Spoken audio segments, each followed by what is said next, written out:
Good afternoon, ladies and gentlemen. My name is Frederikus Perry, and this is the 10th edition of High on Sports.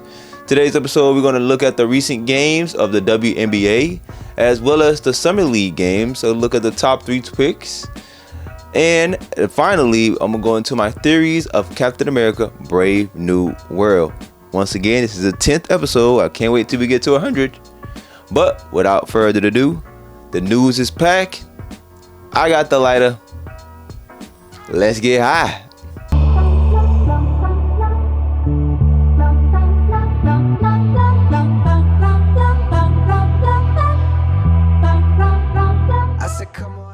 The WNBA has officially reached the halfway point of the season. Today is Friday and tomorrow will be All-Star Weekend. But before I dive into the festivities, I want to provide to you the scores and results over the last 3 days, starting with Tuesday, where there were 8 teams in action: the Phoenix Mercury and the Washington Mystics. Back and forth action in the first half. Diana Taurasi and Brittany Griner carried the load in scoring. They were both in double figures, Diana with 12 and Griner with 15. Mystics came out strong in the third quarter, jumping to a 57-49 lead. But the Mercury, like true veteran teams, were able to weather the storm and had a 71-63 lead at the end of the third quarter. Mystics were able to lead the whittle down lead to 2, but soon went on an 8-0 run to jump the lead back to 10 and never look back. Kalia Cropper had 10 of her 18 points in the fourth quarter and sealed the game with a layup with about 22 seconds to go in the game. Mercury won 96-87, moving their record back at 500 at 13-12, and only 4 games left behind in a tight Western Conference. Next game up is the Chicago Sky versus the Las Vegas Aces. Angels had 16 doubles in a row after 13 points and 10 rebound performance on Tuesday, but it was Kennedy Cardinal and her 34 points that stole the show. The Sky jumped on the Aces early and had a 25-12 lead at the end of the first. The Aces only had 3 points during the first 4 minutes of the game. In the second frame, still all Sky, up the lead to 21 with 4 minutes to go in the second quarter. Aces decided to play like champions, and in the third quarter won a 16-2 run and had a 7-point lead at half. But the Sky didn't waver. They had a 4-point lead heading into the fourth frame. The Aces grabbed the lead after a Gustafsson made 3-pointer, their first and only lead, because the Sky took it right back and was able to secure a 93-85 victory. This was by far the best game the Aces played this season. The Sky played this game. The victory moved us to 10-14, only a game behind the Fever for third place, who also have a losing record as of now. This loss ended the Aces' 4-game winning streak and keeps them a game behind in the Western Conference Standings, where it will be a dogfight with the Lynx and Storm for the top spot. Speaking of the Storm, they played the Sparks on Tuesday. This was surprisingly a tight game throughout.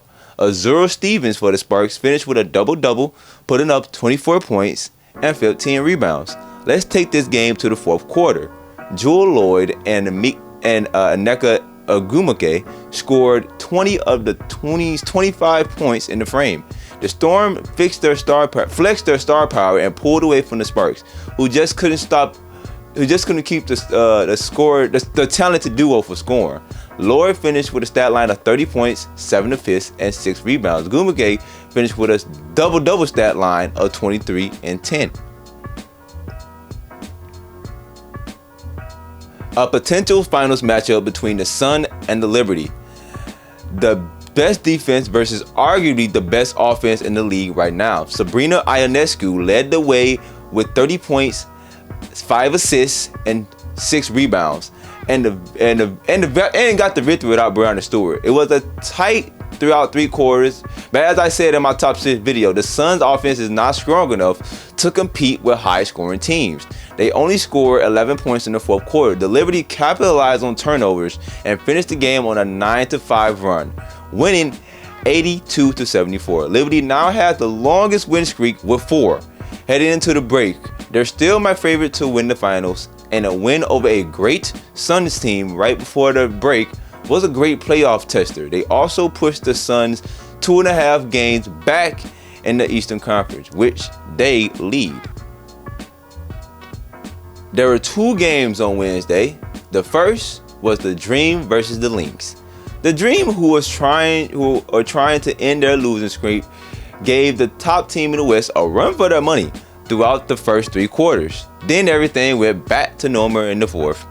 The Lynx scored 30 points in the frame. McBride scored 17 of her 30 points in the second half, and Natasha Heidemann her and Natasha Heidemann's 18, by the way, scored 15 of those in the fourth quarter, combined for 35 of the team's 53 second half points.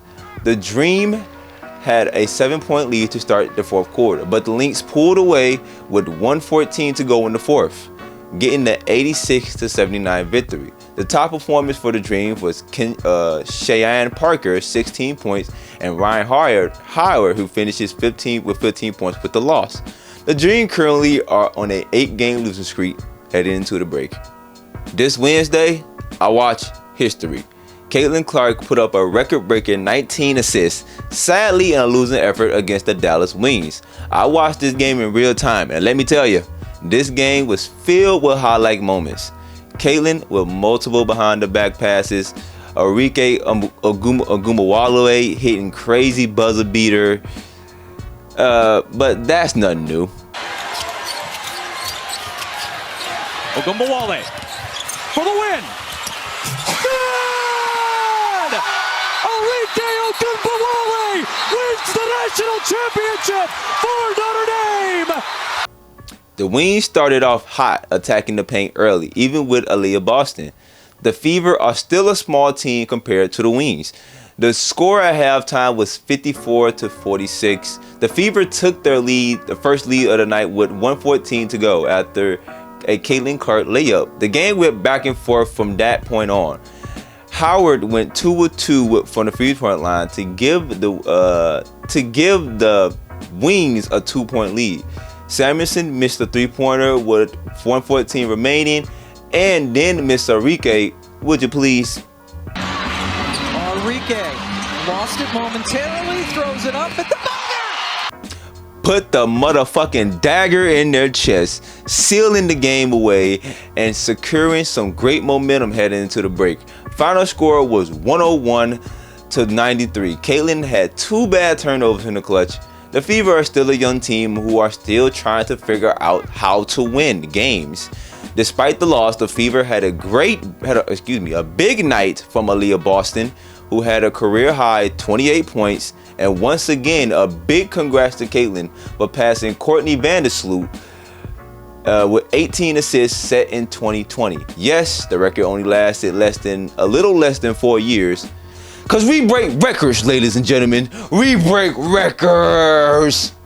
The 2024 NBA Summer League is in full swing, and I want to bring to your attention the top 3 lottery picks, and not Bronny James performances so far.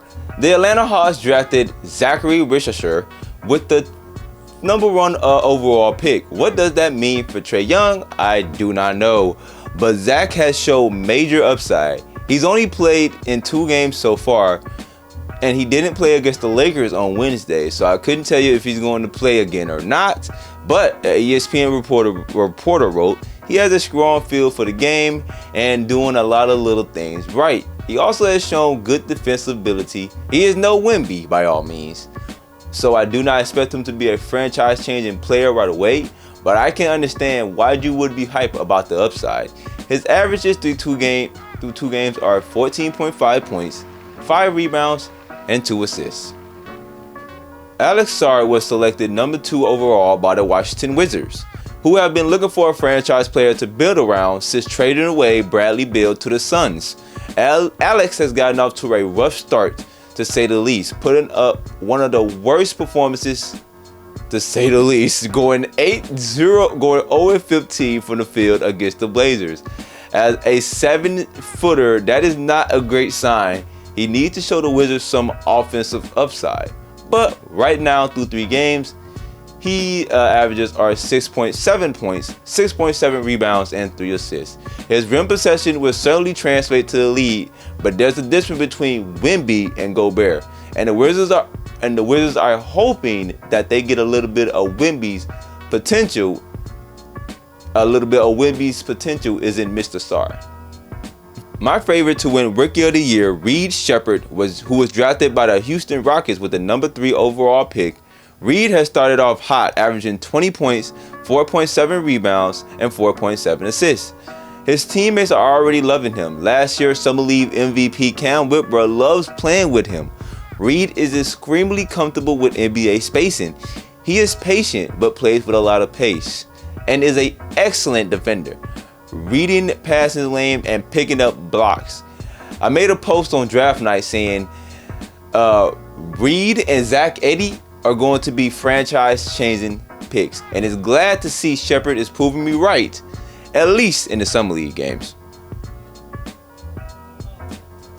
Captain America Brave New World released a teaser trailer about a week ago, or about a week or 2 weeks ago. Today I want to give my theory on the plot and why I believe this may be a secret Avengers movie. But first, here's the teaser. Wilson. Thanks for coming in. Well, thank you for the invite, sir.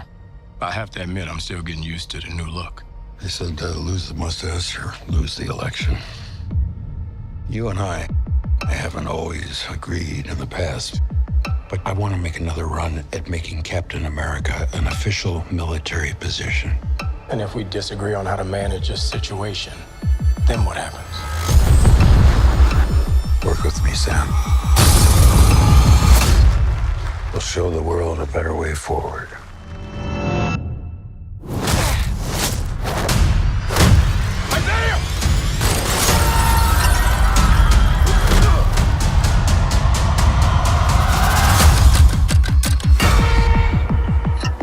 Sir, your inner circle's been compromised.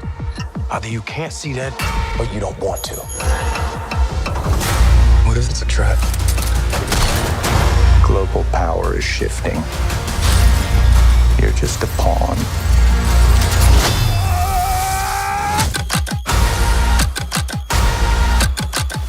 You may be Captain America, but you're not Steve Rogers.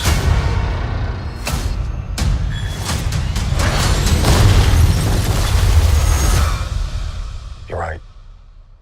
I'm not.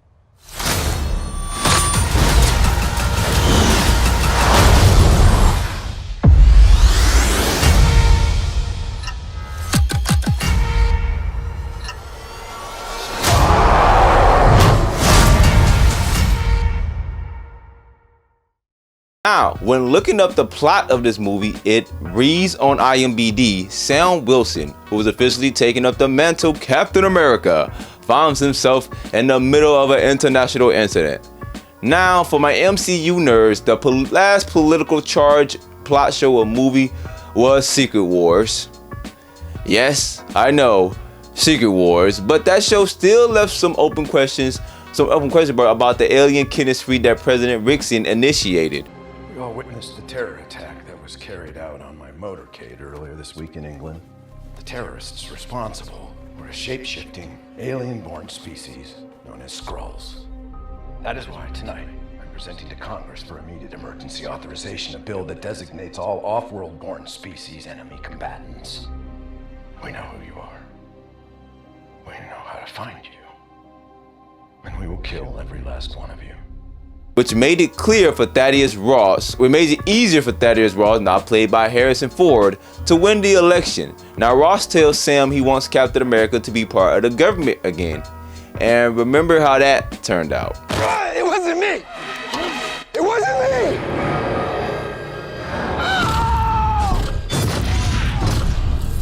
Obviously Sam disagrees, which I believe will lead to America's conquest global for power, as Val stated in Wakanda Forever. I believe this movie is where we see that process begin. Tiamat will be a focal point of the movie, and adamantium will be introduced to the MCU, with Samuel Stearns, played by Tim Blake Nelson, and George Washington Bridge, played by Giancarlo Esposito, as the main villains of the film. My theory is that the leader, Tim Blake's character, is setting all this up for his own game.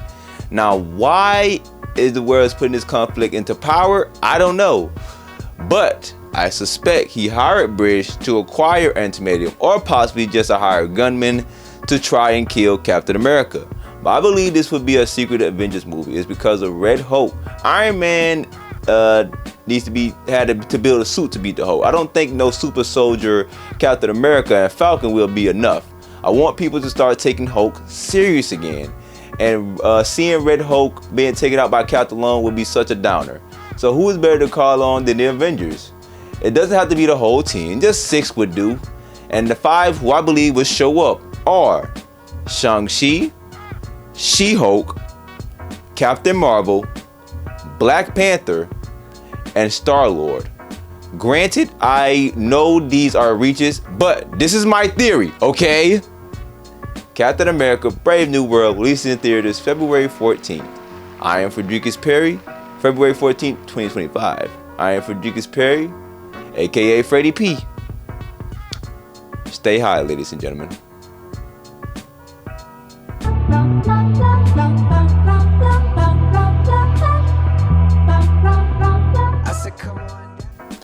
This week's underdog dog is Kennedy Carter, scoring 34 points in a win over the Aces. What's crazy is 28 of those points were inside the arc. The rest was 3 points off the line. 34 is now her new career high. She scored 33 points in a win over the Storm earlier this month. The former 2020 first-round pick for the Atlanta Dream has been making her mark this year for the Sky, having a breakout campaign averaging 16.4 points, her highest since her rookie season. Carter has always had the means of a great scorer, but she couldn't stay on the court due to injury. She has started in half of the games she played so far. Maybe the Sky should keep her in the starting lineup if these are the type of performances she can put out. Kennedy Carter, episode 10. Underdog Dog of the Week. It's your boy Fredo here. The NFL season is around the corner, and you know I'm gonna have some of that good, tight, Zaw news packed for you. So please subscribe, and let's get high.